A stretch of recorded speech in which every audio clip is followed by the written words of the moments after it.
Life is one of the most precious gifts one can ever demand from the mighty Lord of the universe, i.e.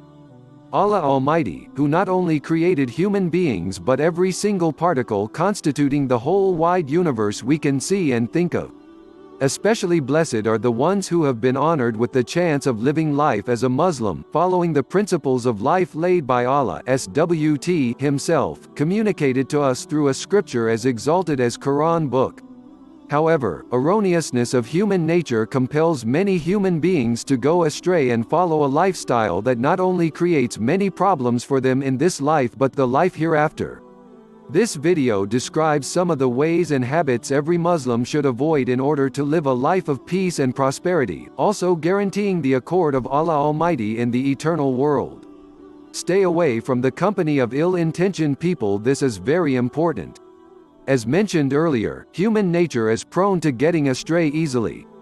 In fact, that is why Allah Almighty had been blessing humanity with constant guidance in form of more than 124,000 messengers who devoted their lives in guiding humanity out of the abyss of ignorance. That is why wise people insist that the company a person keeps counts a lot in determining the way one would live their life. Rogue and ill-intentioned people around you serve to inspire and compel you for bad things, leading you away from Quran education and Sunnah principles, as also mentioned in the following verse. Real wish is to see that you become a disbeliever, as they have disbelieved, so that you may become exactly like them. So you should not take friends from their ranks unless they immigrate in the way of God. Quran 4-89. Stop looking for help from anyone other than Allah. Being a Muslim, one of the basic requirements is to consider none other than Allah to be the ultimate source of power and strength, seeking help only from Him. However, it is quite unfortunate and disturbing when people resort to sources other than Allah Almighty as their help.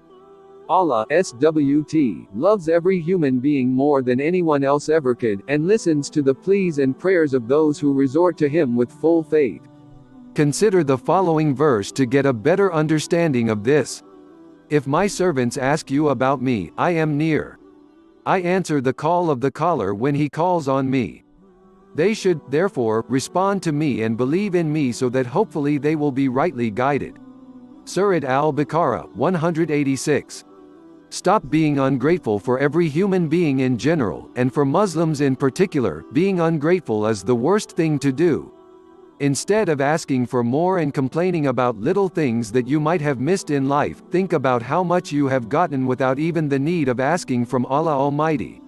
Allah SWT says in the Quran, "It is He who has spread out the earth for His creatures, therein is fruit and date palms, producing space, enclosing dates, also corn with its leaves and stalk for fodder and sweet-smelling plants.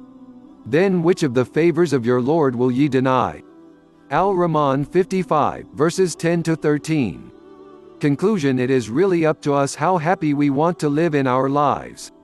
We can either be the cry babies, whining, crying, and complaining of the little bit of what we do not have, or be the thankful and grateful beings, expressing our gratitude for countless bounties bestowed to us by Allah Almighty.